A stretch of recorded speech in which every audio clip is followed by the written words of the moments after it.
Muy buenos días a todas las personas que nos acompañan. El día de hoy vamos a abordar el tema de anestesia para pacientes con hipotiroidismo grave o no controlado. Bueno, tenemos que tener en cuenta pues que la disfunción tiroidea es una patología prácticamente que afecta todos los sistemas, desde el cardiovascular, hematológico, gastrointestinal, respiratorio, renal, prácticamente todos los sistemas. Aló, Sí, te estamos escuchando. sí, creí que estaba acá. Bueno.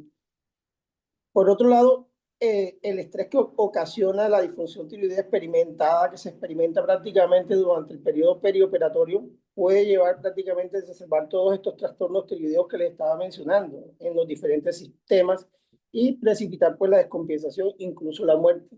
Por esto que prácticamente nosotros como anestesiólogos tenemos que comprender cuáles son los mecanismos por lo que esta enfermedad puede complicar la cirugía y no solo tanto la cirugía, sino también el postoperatorio. Y que nosotros conozcamos cuáles son esos métodos que tenemos que optimizar el estado de estos pacientes con hipotiroidismo grave y reconocerlo oportunamente, sobre todo, para poder hacer un mejor manejo.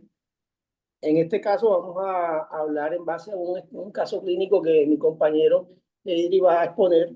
Heidri es residente de segundo año de la Universidad Sinodal de Cartagena, y Edri, puedes iniciar la charla. Muy buenos días para todos. Cordial saludo. Doctor Saúl, muchísimas gracias. Bueno, el tema que vamos a revisar hoy es anestésico para pacientes con hipotiroidismo grave. Como le dijo el doctor Saúl, mi nombre es Eidrich Martínez Ríos. Soy residente de segundo año de anestesiología de la Universidad del SINUC, sección de Cartagena. Mi tutor para esta charla fue el doctor Saúl Sarabia, a quien le agradezco mucho su colaboración. Bien, iniciando con la agenda, pues vamos a iniciar en primer lugar con un caso clínico, una paciente con un hipotiroidismo severo que se presentó en la institución y que nos motivó la realización de esta charla. Vamos a hablar de definición y clasificación del hipotiroidismo, vamos a hablar de la epidemiología, fisiopatología, implicaciones anestésicas prácticas, recomendaciones basadas en la evidencia, conclusiones y finalmente una reflexión. Bien, entonces este es el caso de la paciente. Sucedió en la institución. Fue una paciente de 45 años de edad, quien estaba programada para una mastectomía derecha más vaciamiento linfático axilar. En cuanto a los antecedentes patológicos, la paciente presentó un carcinoma de mama derecho con tratamiento previo irregular, abandonó la quimioterapia, también una terapia alternativa que también recibía, y además el hipotiroidismo. En cuanto al tratamiento antecedentes farmacológicos, la paciente tenía tratamiento con levotiroxina, 150 miligramos vía oral al día, sin una buena adherencia al tratamiento. En cuanto a los antecedentes familiares, tenía antecedentes de cáncer de mama, ginecológico era gesta 4 para 4. En cuanto a los quirúrgicos, tiene antecedentes de pomeroid y catéter implantable, sin complicaciones anestésicas. No tenía antecedentes tóxicos, era alérgica a la penicilina. Entonces, en cuanto a la valoración preanestésica, pues tenía unos datos, los datos más relevantes, más importantes, pues tenía una hemoglobina de 10,5, un hematocrito de 33,6, plaquetas 353.000, leucos 7.150, con un TP en 9,4, un TPT en 31,1 y un INR de 0,78. La glicemia basal en 92 y una TSH de 0,46, dato importante.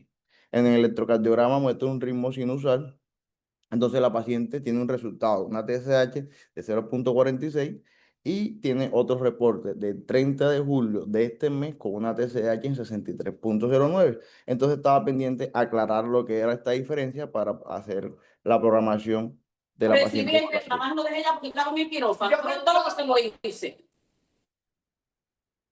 Bien, entonces institucionalmente a la paciente se le realiza una TSH, la cual reporta 103,1, con valores de referencia de 0,35 a 4,94. Entonces la paciente presentaba un hipertiroidismo severo no controlado con un tratamiento de levotiroxina de 150 miligramos vía oral sin una buena adherencia al tratamiento.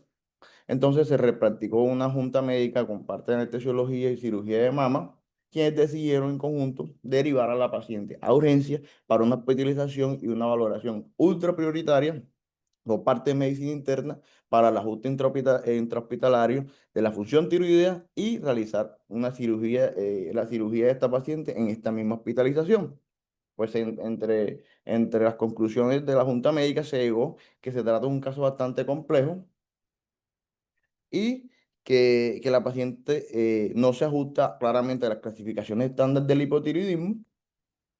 Clínicamente, la paciente cursa con un hipotiroidismo moderado subclínico, ya que la paciente no presentaba ningún tipo de sintomatología. Y por los resultados de laboratorio como TSH y T4 libre, pues se consideró que era un hipotiroidismo severo y la paciente debería recibir dosis de carga de levotiroxina endovenosa, pero dicho fármaco no está disponible en nuestra institución y lógicamente operar a esta paciente implica alto riesgo de compensación hemodinámica y coma mixematoso, que fue entre las posibles complicaciones que nos motivó a la realización de esta charla. Bien, entonces entrando inicialmente en generalidades, pues a manera de definición, el hipotiroidismo es una enfermedad endocrina común causada por una adecuada acción de la hormona tiroidea, principalmente por disminución de la síntesis y la secreción de esta, ocasionalmente por resistencia periférica. Entonces, esta la podemos dividir en dos grandes formas, como es el primario, que consiste en una disfunción de la glándula tiroidea que se presenta en un 99% de los casos. Tenemos también el central, que se presenta en el 1% de los casos, y que esta se puede dividir en secundario y terciario dependiendo si hay alteración del hipotálamo o de la hipófisis. Entonces, a manera de definición del coma mixedematoso, pues esta es la máxima expresión del hipotiroidismo descompensado, producto de una disminución grave y prolongada de la hormona tiroidea y que resulta en un estado de deterioro mental y orgánico potencialmente mortal. Afortunadamente, en la actualidad la incidencia de este es baja, alrededor de 0,2 a 1 por cada millón de personas al año. Es más frecuente en mujeres y en pacientes mayores de 60 años. Entonces, en cuanto a epidemiología, tenemos datos importantes. El hipotiroidismo clínico se presenta en 0,3 a 0,7% en los Estados Unidos, comparado con estadísticas de Europa, donde reporta una aparición de 0,2 a 5,3%. El hipotiroidismo subclínico aparece entre un 4 y un 8% en los adultos y hasta un 15 y un 20% en pacientes ancianos y mujeres. Y vemos que la prevalencia total en los Estados Unidos es de 11,7% en el año 2019 en comparación con estadísticas anteriores, que fueron las 2012. Hay un aumento de esto, la cual los valores de referencia fue de 9,5% y es más frecuente en mujeres y en adultos mayores de 60 años, con un porcentaje entre un 15 a un 20%. Entonces, viendo datos de Latinoamérica y de Colombia, vemos que en Latinoamérica, pues la prevalencia general es de hasta el 10% del hipotiroidismo, presentándose el hipotiroidismo subclínico entre un 11,8%. Y datos de Colombia, vemos que estos pacientes cursan mucho con dislipidemia, entonces es frecuente que se presenten pacientes con dislipidemia, con mayores de 35 años, con una aparición de hipotiroidismo clínico en 1% y una aparición de hipotiroidismo subclínico en un 4%. Se realizaron diferentes estudios a nivel de Colombia, específicamente en el eje cafetero, en mujeres posmenopáusicas y se evidenció un porcentaje de 49% e incluso mayor en obesas y en mayores de 60 años. Y los adultos mayores en general tenían un hipotiroidismo global alrededor del 18,5%. Entonces, aquí vemos unos datos importantes acerca de la incidencia del coma mixedematoso. Como lo dije inicialmente, afortunadamente el porcentaje es bajo, alrededor de 0,2 hasta un caso por cada millón de personas al año, datos relacionados con Europa y Japón, y con una mortalidad hospitalaria entre un 20 a un 30%. Cabe resaltar que esta mortalidad ha venido disminuyendo gracias al diagnóstico y el tratamiento oportuno, porque la referencia de estos porcentajes anteriormente era de 60 hasta un 80% de los casos. Entonces, hablando de los factores precipitantes relevantes para esta etiología, pues entre los que se destacan lo que es la suspensión abrupta de la levotiroxina, entre los que están el estrés quirúrgico, los sangrados gastrointestinales y las fracturas, el uso de fármacos como son los anestésicos, sedantes, narcóticos y los depresores respiratorios y además de depresores del sistema nervioso central y los pacientes que cursan con procesos infecciosos y que se encuentren sépticos. Bien, entonces hablando aquí de la fisiopatología del coma mixedematoso, pues el déficit severo de T4 y T3 por hipotiroidismo prolongado, sumado a estos factores precipitantes, como por ejemplo infecciones, fármacos depresores del sistema nervioso central, suspensión abrupta de lo que es la T4 libre y el estrés quirúrgico. Esto produce en los pacientes una alteración del mecanismo neurovascular adaptativo que va a producir una caída anómala del T4, va a producir por consiguiente una caída de T3 intracelular y va a producir en pacientes un colapso multisistémico. Entonces, dato importante que se tiene que resaltar es que los valores de T3, T4 y TSH, pues no presiden por sí solo la gravedad de la clínica de esta complicación. Entonces, a nivel del sistema nervioso central, esto nos va a producir una disminución de la termogénesis, una hipotermia que empeora la depresión metabólica cerebral del paciente con progresión de estos pacientes a a la letargia, el estupor y el coma. También hay disminución del flujo sanguíneo y el metabolismo de la glucosa, lo cual contribuye a alteraciones del sensorio y va a producir en algunas ocasiones la aparición de convulsiones hasta un 20% de los casos. A nivel del sistema respiratorio también produce cambios importantes, como son la depresión del centro respiratorio, lo cual nos va a ocasionar lo que es la hipoventilación, la hipercapnia y la hipoxemia, con progresión rápida a insuficiencia respiratoria en estos pacientes. Y esto va a llegar en muchos casos a requerimiento de lo que es ventilación mecánica. Otro dato también relevante con relación a la fisiopatología y a la vía aérea de estos pacientes, pues en muchas ocasiones ellos cursan con bocio, con macroglosia, con edema nasofaringio y laringio, lo cual favorece a la obstrucción de la vía aérea. Entonces son pacientes que se consideran desde el primer momento pacientes con vía aérea difícil o con predictores de vía aérea difícil. Entonces estos pacientes también tienen desequilibrio hidroelectrolítico, tienen hiponatremia, cursan con coagulopatía, cursan con edema, con hilios paralíticos y depresión del sistema inmunitario. Bien, entonces aquí tenemos un artículo de revisión publicado en la Revista Colombiana de Endocrinología, Diabetes y Metabolismo en el año 2022, que habla acerca del coma mixedematoso como una emergencia endocrina.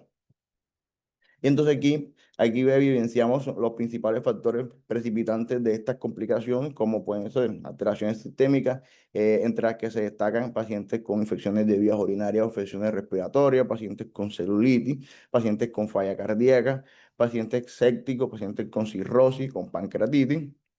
Entre los factores, desde el punto de vista de traumatismo, tenemos lo que son los sangrados gastrointestinales, los abdomen agudos, el estrés quirúrgico, las fracturas principalmente de la de cadera. Tenemos alteraciones metabólicas también, como son la hiponatremia, la hipoglucemia, la hipoxemia, la hipercapnia. Y a nivel hospitalario se asocia también a otros factores como relacionados con anestésicos, con sedantes, narcóticos. En cuanto a medicamentos, hay unos bastante relevantes o factores precipitantes bastante importantes, como entre los que se destacan los inhibidores de la tiroxina quinasa, la amiodarona, el litio y la suspensión de manera abrupta de la T4 libre. En cuanto a las manifestaciones clínicas, pues tenemos en estos pacientes lo que es la alteración del sensorio, eh, tenemos también lo que es la hipotermia, que es uno de los signos más importantes en estos pacientes, tenemos alteraciones cardíacas como bradicardia, hipotensión y arritmia. Entre las arritmias que más se destacan frecuentemente están las arritmias sinusales. Sin embargo, se han reportado alteración en el complejo QRS con un voltaje bajo, prolongación del intervalo QT. También se ha presentado taquicardias ventriculares, fibrilación ventricular y paro cardíaco, pero en menos ocasiones. Estos pacientes también cursan con lo que es hipoventilación, depresión respiratoria, riesgos de intubación difícil, por lo que había mencionado con anterioridad, el momento que cursan con macroglosia, con bocio, edema de la vía aérea y alteraciones hidroelectrolíticas como la hiponatremia. Entonces, en cuanto al diagnóstico, pues del coma mixedematoso, entonces tenemos que tener en cuenta signos que habíamos mencionado, como alteración del sensorio, como la hipotermia, la bradicardia e hipotensión, la hipoventilación, la depresión respiratoria y la hiponatremia. Entonces, entre los factores de mal pronóstico que se destacan, estos criterios nos ayudan a estratificar el riesgo anestésico inmediato en estos pacientes. Entonces, entre los factores de mal pronóstico de los pacientes con hipotiroidismo tenemos lo que es la temperatura, un paciente con temperatura menores a 32 grados, infecciones y sepsis, pacientes con edad avanzada, con diagnóstico tardío del hipotiroidismo, con presencia de hipotensión refractaria y bradicardia severa, y pacientes que ameriten o necesiten lo que es la ventilación mecánica. Entonces, aquí en esta tabla podemos evidenciar lo que son los puntajes de Popovenius, que esto nos ayuda a objetivar lo que es la sospecha diagnóstica en la sala de urgencia o en nuestra valoración preanestésica. Esto es una escala que se aplica a los pacientes con hipotiroidismo con diferentes puntuaciones donde se evalúan criterios como eventos precipitantes, como alteraciones metabólicas, como disfunción de la termorregulación, como hallazgos gastrointestinales, efectos sobre el sistema nervioso central, si el paciente está tuporoso, si el paciente está letárgico, si el paciente tiene crisis convulsiva o se encuentra en coma, difusión cardiovascular, si el paciente tiene bradicardia. Entonces, todo esto variables se les da una puntuación y se toma como referencia unos valores donde si el paciente tiene mayor de 60 puntos, es altamente sugestivo de la complicación del coma mixedematoso, el paciente que curse entre unos valores entre 25 y 29 son subjetivos de riesgo del coma mixedematoso, y pacientes que tengan un puntaje menor a 25 es un diagnóstico poco probable. Entonces, esta escala nos sirve para la sospecha diagnóstica en caso de los pacientes en las valoraciones preanestésicas. Entonces, en cuanto al tratamiento y el enfoque anestésico en la unidad de cuidados intensivos, pues estos pacientes tienen que ingresar obligatoriamente a la unidad de cuidados intensivos, porque tienen que tenerse medidas de soporte vital inmediato, como ventilación mecánica en pacientes que se encuentran hipoventilados, en monitorización invasiva hemodinámica. También debemos tener una corrección de la hipotermia con métodos pasivos. Hay que evitar calentamientos activos por riesgo de colapso, y tenemos que hacer una corrección de la hiponatremia de manera lenta y controlada en estos pacientes para así evitar efectos no benéficos. Entonces, en cuanto a la terapia farmacológica, importante la utilización de hidrocortisona de manera endovenosa a dosis de 50 a 100 miligramos cada 6 a 8 horas. Esto es importante saberlo porque este tratamiento con glucocorticoides se debe realizar de manera empírica antes de realizar el reemplazo con hormonas como la levotiroxina, ya que el hipotiroidismo grave induce a una respuesta adrenal disminuida al estrés y a las hormonas tiroideas. Y esto produce un aumento en metabolismo del cortisol, lo que podría precipitar en estos pacientes una crisis o una insuficiencia adrenal en caso que el paciente tuviera unas reservas bajas de cortisol por una insuficiencia adrenal parcialmente compensada. Entonces, tenemos en cuanto al tratamiento farmacológico, la utilización de levotiroxina endovenosa a dosis de 200 a 400 microgramos inicialmente, y luego se continúan dosis de 50 a 100 microgramos día de manera endovenosa hasta que se haga la transición a vía oral.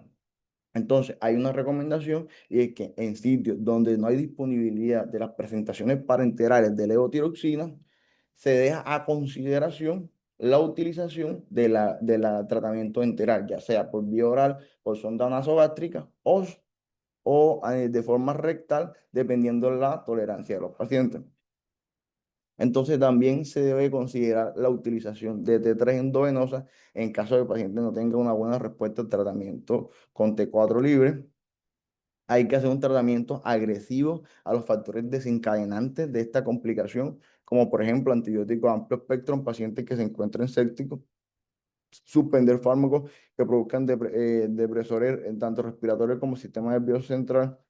Entonces, acá tenemos otro artículo, que es un estudio de corte retrospectivo multicéntrico publicado en Clinical Care en el año 2023 acerca del hipotiroidismo grave en pacientes críticos.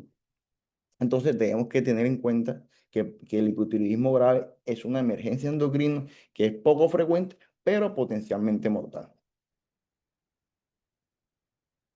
Entonces, en el estudio pues, se hizo un análisis de pacientes con hipotiroidismo severo, eh,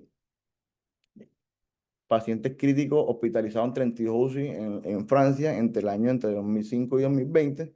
Pues el objetivo de este estudio fue describir características clínicas, manejo terapéutico y factores pronósticos en este grupo de alto riesgo. La población objeto fueron 82 pacientes adultos.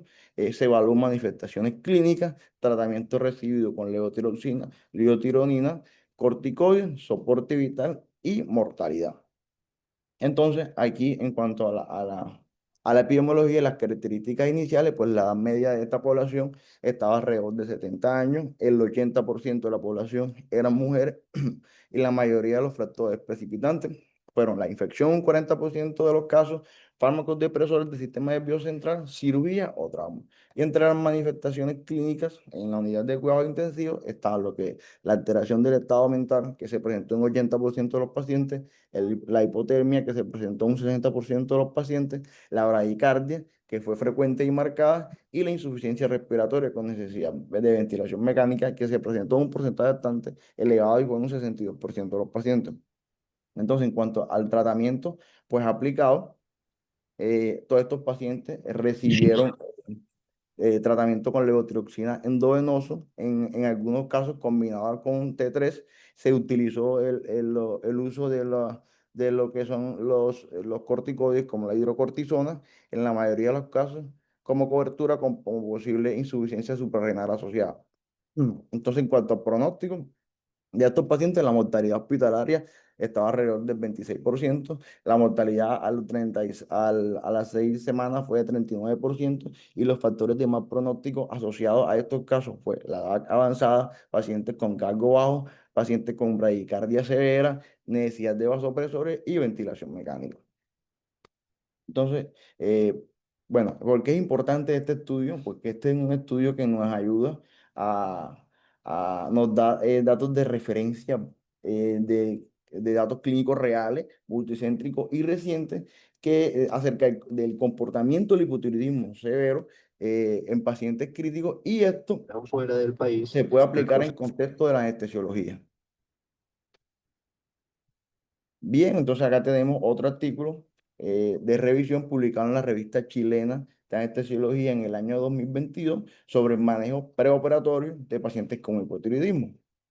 Y aquí observamos pues la tabla de la prevalencia del hipotiroidismo y vemos pues que debemos tener en cuenta que el hipotiroidismo ocurre con mayor frecuencia en pacientes mayores de 65 años, pacientes de raza blanca y 10 veces mayor en mujeres que en hombres.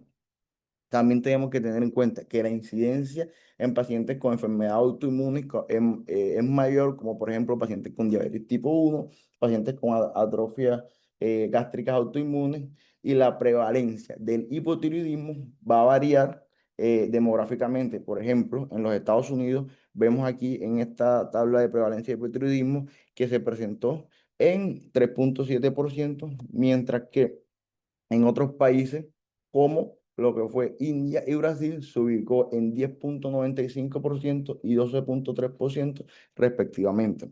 También debemos tener en cuenta que el estudio que se realizó a nivel de Brasil se determinó o se tuvo unos datos importantes, y es que la raza blanca se evidenció que estos pacientes de raza blanca tenían mayor probabilidad de padecer estas complicaciones comparadas con pacientes que eran de raza negra o mixtos. Entonces, en cuanto a los riesgos fisiopatológicos relevantes, entonces para comprender adecuadamente la implicación del hipotiroidismo en anestesia, debemos tener claro lo que es la fisiología tiroidea y sus efectos en los principales órganos que se ponen en juego durante la realización de procedimientos quirúrgicos, donde que se destacan principalmente en lo que es sistema nervioso central, en lo que es el sistema cardiovascular y el sistema respiratorio. Entonces, con los riesgos fisiológicos y fisiopatológicos a nivel del sistema cardiovascular, tenemos que estos pacientes tienen una disminución del inotropismo, tienen una disminución del conotropismo, producen bradicardia, prolongaciones del QT, producen gasto cardíaco bajo, riesgos de hipotensión y arritmias graves. Entre los riesgos fisiopatológicos asociados al sistema respiratorio, estos pacientes cursan con una disminución de la respuesta ventilatoria a la hipoxemia y la hipercapnia. También tienen debilidad diafragmática, cursan con mayor apnea obstructiva del sueño, tienen riesgos de hipoxemia y atelectasia. Entre las complicaciones hematológicas, pues estos pacientes cursan con estados de hipocoagulabilidad e hiperfibrinolítico. Entonces, entre los riesgos de hemorragia, está causado por el síndrome de Bob-Willebrand adquirido y disminución de factores de la coagulación, como son el factor 5, factor 7, factor 8, factor 9 y factor 10 de la coagulación.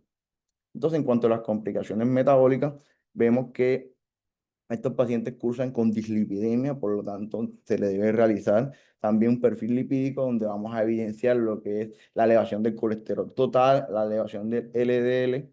También estos pacientes cursan con resistencia a la insulina, también cursan por hiponatremia, y esto es debido a una secreción inadecuada de la hormona antidiurética a nivel sérico, que va a generar un retraso en la excreción del agua.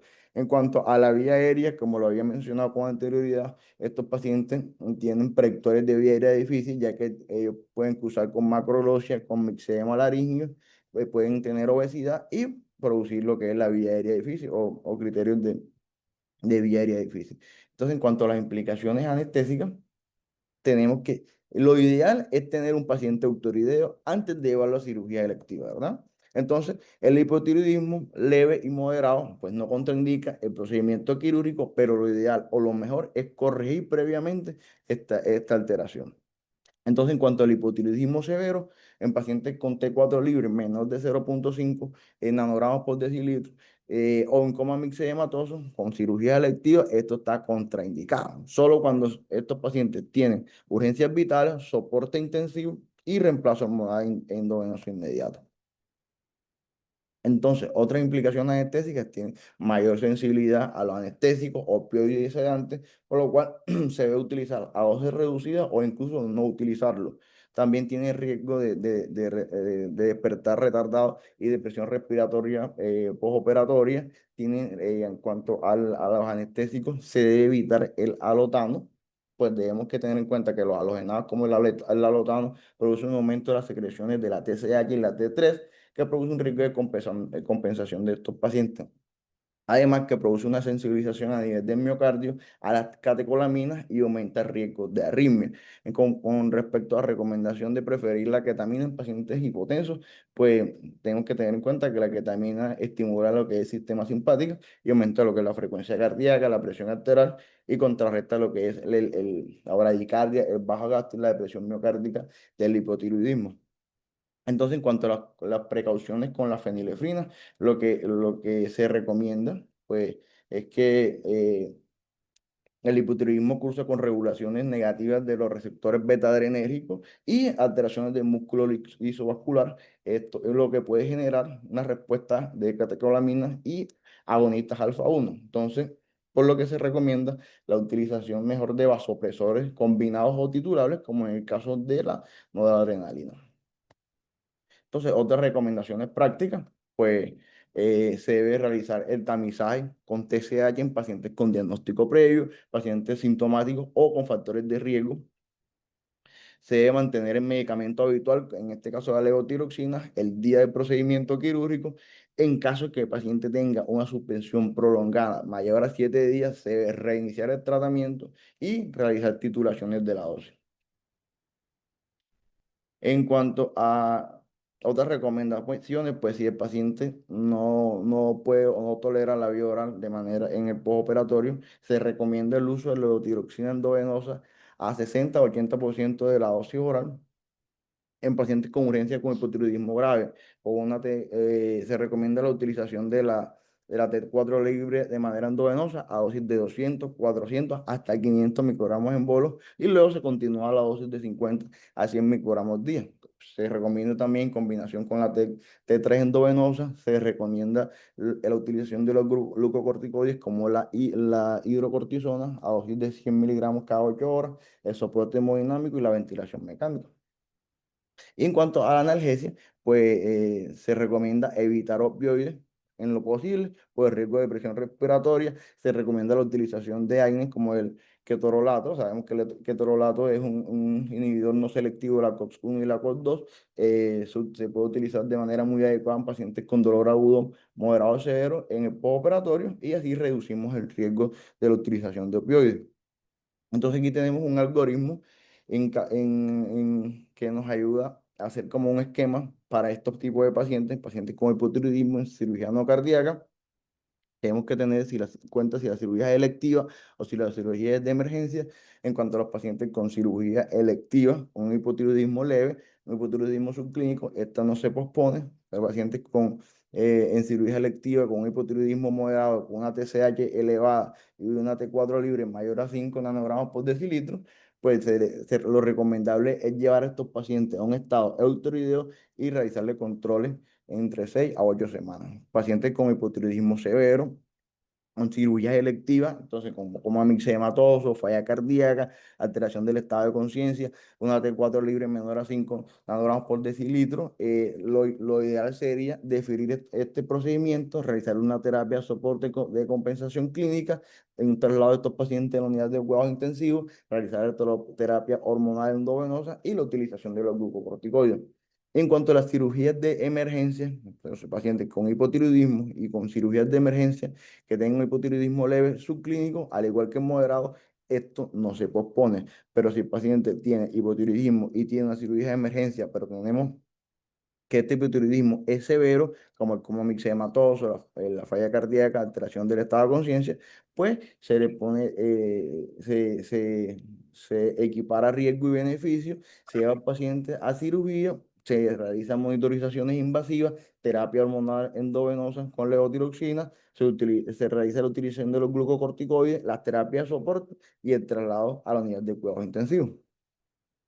Entonces, a manera de conclusión, pues el hipotiroidismo severo no controlado constituye una condición de alto riesgo anestésico capaz de desencadenar complicaciones fatales en los pacientes como el coma mixedematoso si no se reconoce y se maneja precozmente. La preparación al paciente es tan importante como la cirugía misma, ¿verdad? Entonces, ningún procedimiento electivo debe realizarse sin garantizar el estado eutiroideo del paciente. El anestesiólogo es el integrador del manejo de estos pacientes y su rol va más allá del quirófano, liderando el tamizaje, la optimización preoperatoria, la coordinación interdisciplinaria y el soporte perioperatorio intensivo. Y la ausencia de levotiroxina endovenosa en algunos centros obliga a replantear las estrategias de seguridad sobre estos pacientes. Y a manera de reflexión, pues cada paciente con hipotiroidismo grave representa una oportunidad para demostrar la esencia de la anestesiología, equilibrar lo que es riesgo y beneficio de estos pacientes, proteger al paciente más vulnerable, liderarlo con criterios científicos y humanos. Muchísimas gracias. Muchísimas gracias, Eri, a todos los participantes. Bueno, como pudimos ver, el hipotiroidismo es prácticamente una enfermedad con diversidad de complicaciones prácticamente en todos los sistemas. Sin embargo, pues la patología o complicación que más nos preocupa es la presencia del coma mixedematoso. Entonces, estos pacientes prácticamente con hipotiroidismo leve a moderado, realmente no hay como una evidencia para definir qué paciente se pospone la cirugía, pero en el hipotiroidismo grave, por ejemplo, no hay suficiente evidencia para hacer una recomendación muy clara. Las definiciones que existen hasta el momento, en base a lo que dijo nuestro compañero residente, en los casos de hipotiroidismo prácticamente leve, no hay ninguna objeción en cuanto a posponer la cirugía. En los pacientes que tienen hipotiroidismo leve a moderado, si es una cirugía urgente, tampoco se puede posponer. Sin embargo, en aquellos pacientes que tienen hipotiroidismo grave o coma mixedematoso, ya ahí sopesa riesgo-beneficio. Y la recomendación clara, como lo acaba de mencionar, es que esos pacientes deberían, digamos, priorizar el control rápido de las hormonas tiroideas, idealmente con levotiroxina endovenosa, pero la preocupación pues que no todos los centros contamos con esa terapia farmacológica en nuestros puestos donde laboramos. Entonces, ahí es como prácticamente el inconveniente que tenemos en cuanto a definir el manejo oportuno y, digamos, la estabilización oportuna de las hormonas tiroideas. Lo que sí podemos hacer es pues tomar las medidas necesarias, como es lo que es el control de la temperatura, evitar la hipoxemia, evitar la hipoglicemia, el control del dolor, evitar en lo posible evitar el uso de opioides y en caso tal que se tengan que utilizar, disminuir la dosis para disminuir el riesgo de depresión respiratoria por las complicaciones de disfunción ventilatoria que tienen estos pacientes. No sé si de pronto tengan algún aporte adicional, alguna pregunta.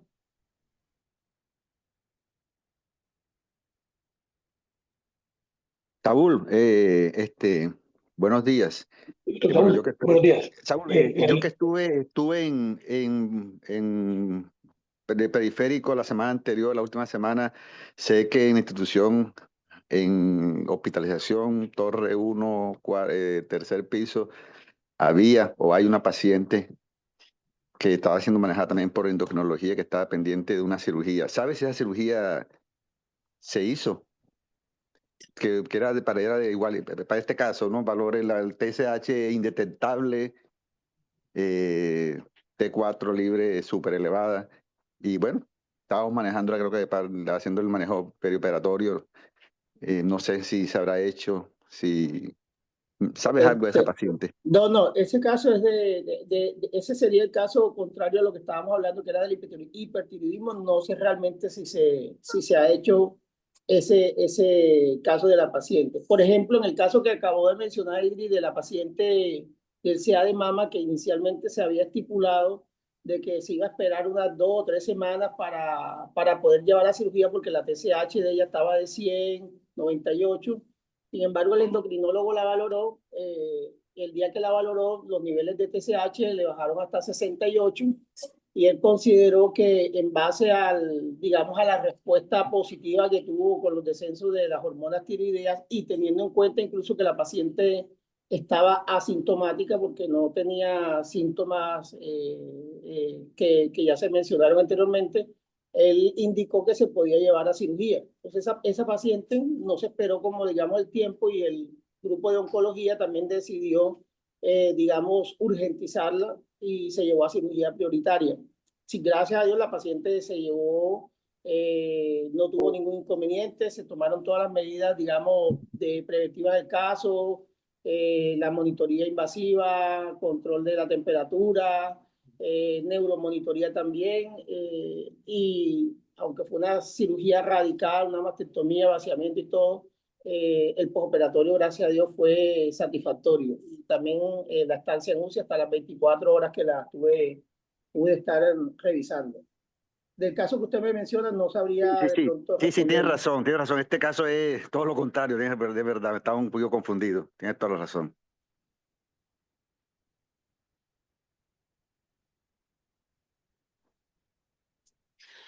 Buenos días.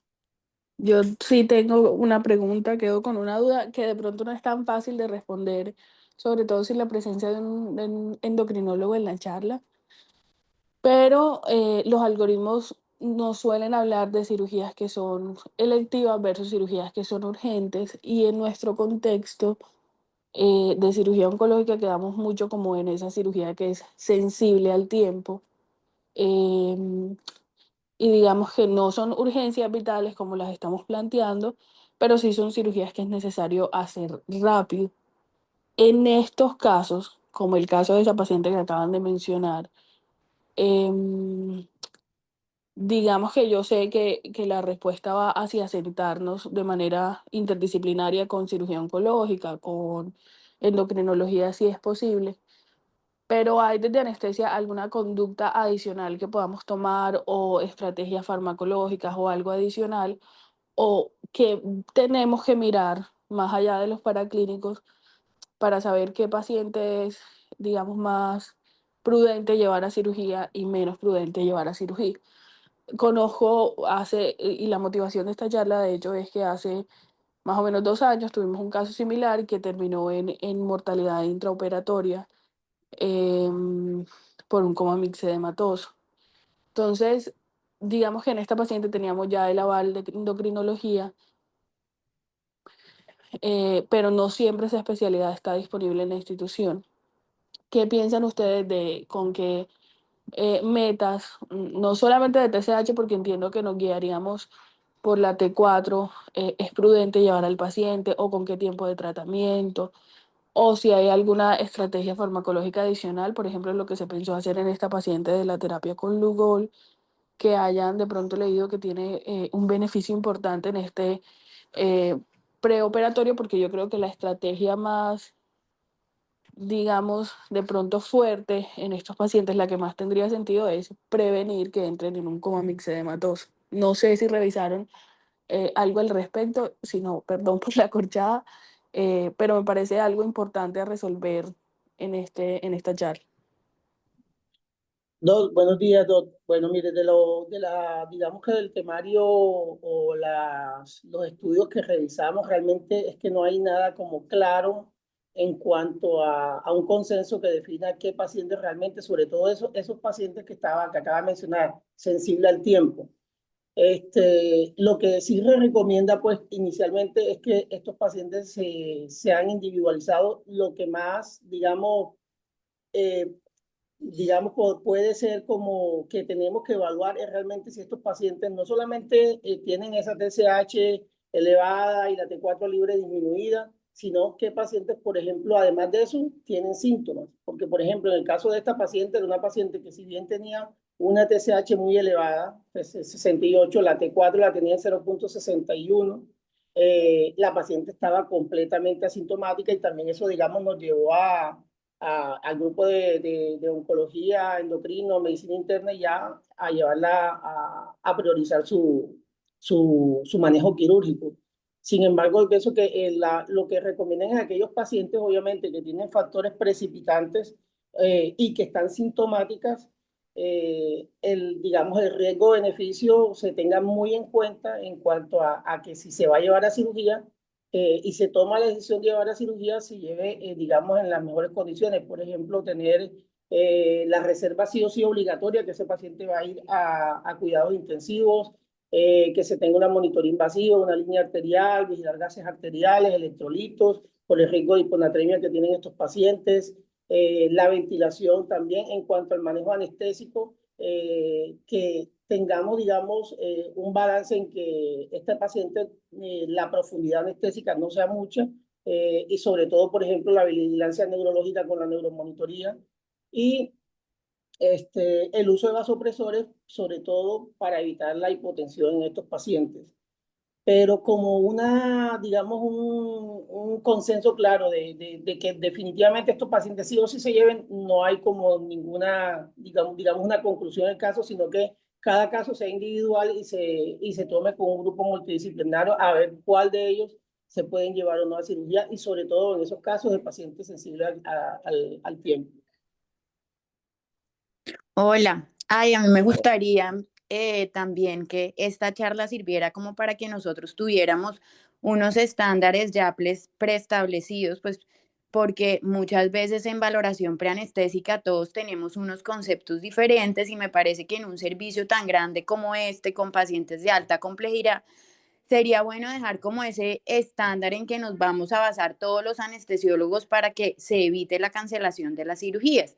Y digamos, en este caso es francamente claro que es una paciente de difícil manejo, pero digamos que es la excepción, no son muchos los que nos llegan en ese grado, pues de hipotiroidismo tan severo, pero sí tenemos muy frecuentemente el paciente con cirugía oncológica, como lo decía Valeria, que a veces no se toma el medicamento o que no está en metas. Entonces, esta charla que nos sirva como para dejar una meta de TSH, una meta de T4 libre en esos pacientes que vemos en consulta, y también un tiempo en el que se debe haber tomado los paraclínicos, para dejar eso como algo ya como estandarizado, que eso nos ayuda a todos los que hacemos consulta como a definir y no a como a tener dudas como este paciente lo pasa o no, está sintomático, pero tiene la TSH en cuanto. Entonces sí me gustaría como que todos hiciéramos un consenso para dejar esos pacientes tiempo sensible, que es lo más importante, porque un programado, pues fácil, uno lo manda a endocrino, a medicina interna, que le reajuste el tratamiento, que nos traiga pues unos nuevos paraclínicos, pero ese paciente tiempo sensible, ¿en cuánto nos vamos a parar de TSH? ¿En cuánto nos vamos a parar de T4 libre? ¿Y cuánto tiempo debe tener esas pruebas de función tiroidea para poder llevarlo de manera segura al procedimiento?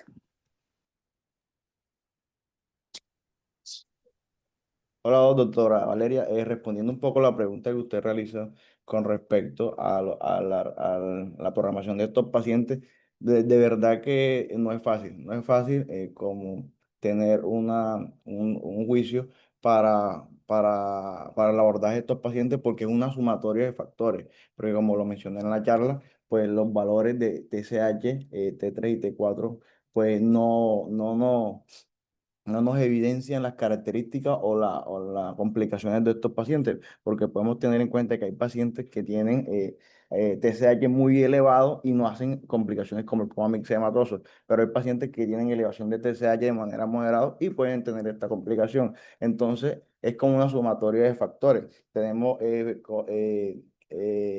tablas que nos ayudan, como por ejemplo los puntos de Poponecu, que nos ayudan con respecto a la puntuación a tener sospechas o pacientes altamente sugestivos de las complicaciones y pacientes con riesgo exagerado de presentar las complicaciones. Sumatoriamente a esto, hay que tener en cuenta los factores precipitantes de las complicaciones, como por ejemplo pacientes que tengan infecciones, pacientes que estén sépticos. Además, con relación a cuándo llevar al paciente a procedimientos quirúrgicos, pues lo ideal sería que estos pacientes sean llevados a cirugía lo más autorizo posible, ¿no? Y sé que se le deben realizar controles periódicos entre 6 a 8 semanas antes del procedimiento quirúrgico.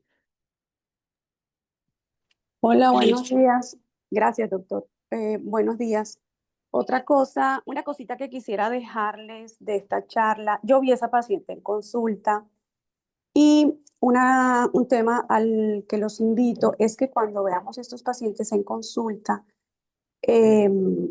tengamos como el interés de llamar a su médico tratante, porque eso era una niña que tiene un CA de mama que era prioritario operar, ya estaba ulcerado y ella llega con esos resultados alterados por un medicamento de su terapia, de su quimioterapia. A raíz de esto, surge la idea de hacer unas charlas con los oncólogos para que ellos nos eduquen sobre los efectos adversos que producen las quimioterapias en cánceres que son tratados con quimio antes de ir a cirugía y los efectos que nos pueden complicar a nosotros las cirugías. Eso va a ser motivo de charla. Entonces, esta paciente llega, tiene una TSH previa antes de su quimioterapia, eutiroidea. A raíz de ese medicamento hace este hipotiroidismo que es esperado, pero que yo no sabía en el momento, no tenía la información. Se lo mando a repetir pensando que es un error, sale alterado.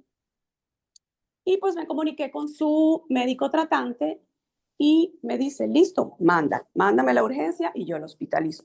Entonces yo los invito a que de pronto tengamos más comunicación con los médicos tratantes de nuestros pacientes, porque si no, eso es una paciente que se pierde. Si no le ponemos el ojo encima, es una paciente que se pierde y es una paciente que había que operar prioritario porque ya su cáncer había avanzado bastante. Entonces, esa es como mi invitación, que de pronto en la consulta le pongamos un poquito más de interés al paciente. Estamos en una clínica donde hay casi todas las especialidades, comunicarnos con los médicos tratantes para que ellos nos den recomendaciones que a veces nosotros no sabemos. Doctor Saúl, doctor Henry, hay una pregunta en el chat. ¿Cuál es la anestesia más recomendada o balanceada o endovenosa? Buenos días. Bueno, mire, en cuanto a las recomendaciones que hablan sobre el tipo de anestesia, no hay una que diga que sea mayor o sea, que tenga más beneficio que la otra. Yo pienso que en esos casos es con la que uno se sienta más seguro. En el caso de la paciente, por ejemplo, nosotros utilizamos anestesia total intravenosa, guiados por neuromonitoría.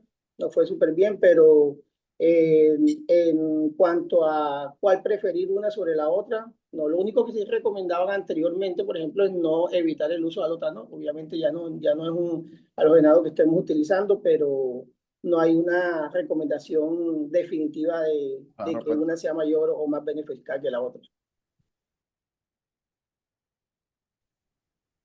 Muchas gracias, Saúl, por la respuesta. Eh, en esta paciente yo quiero como dejar la acotación que me parece importante porque lo mencionaron en la charla, de que me queda a mí la idea de que hay estos dos pilares fundamentales. Por un lado, el hecho de tener síntomas asociados a ese hipotiroidismo severo que tenga el paciente, y por otro lado, la meta de los paraclínicos. En esa paciente, cuando ingresó a hospitalización, tenía una TSH de 100 o 103 más o menos, pero la T4 estaba indetectable.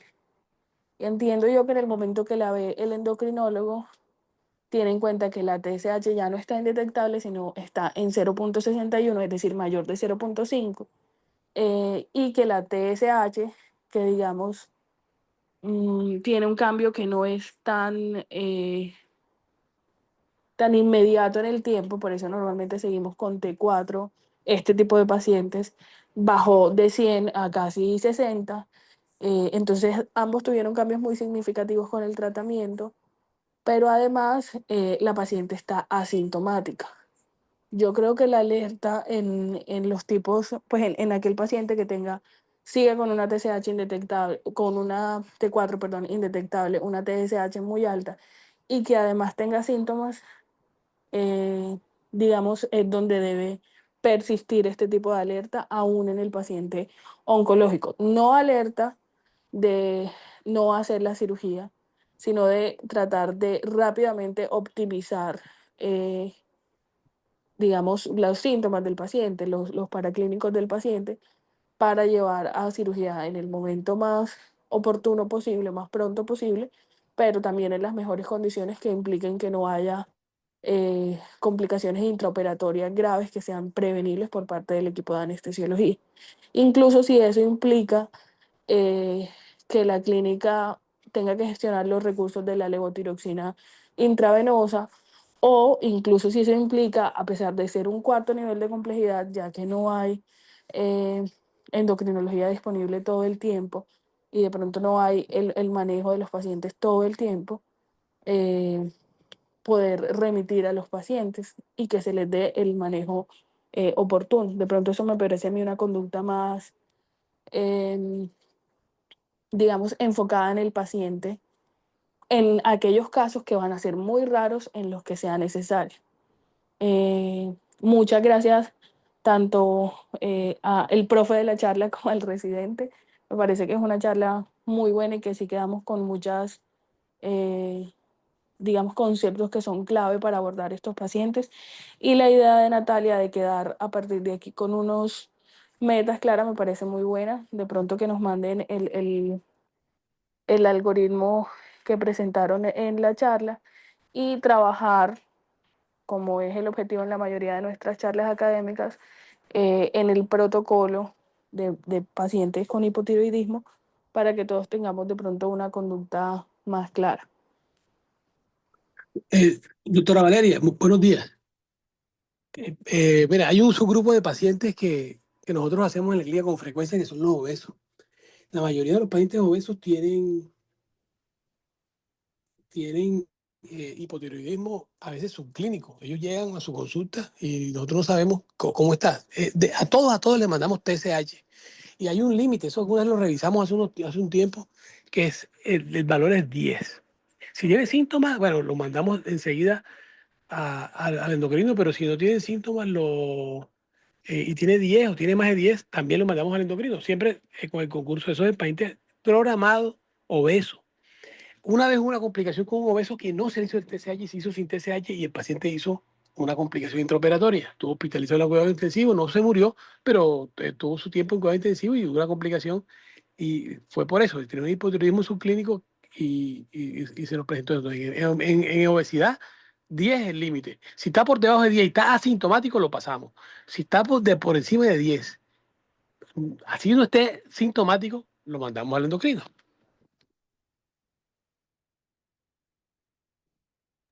Sí, eso era lo que yo quería preguntar, porque en esa charla anterior que hicimos como hace 2 años, creo, habíamos dejado un punto de corte de 10, pero no sé si la literatura ha cambiado, si encontraron un punto de corte distinto.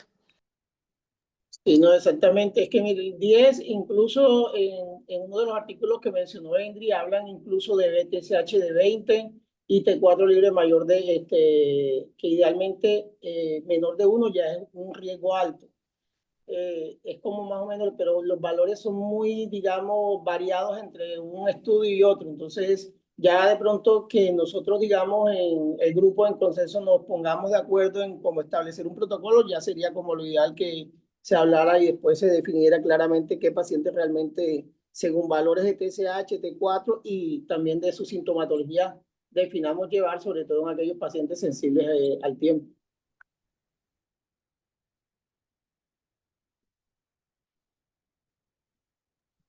Sí, teniendo en cuenta eso que mencionaron de que realmente lo que más nos preocupa es en cirugía sensible al tiempo, urgente, una TSH, yo creo que el límite para ese tipo de pacientes con hipotiroidismo que se considera grave sería 20, y para la T4, que es realmente en el momento agudo por cual nos vamos a guiar, porque es la que cambia más rápidamente, sería 0.5 el límite.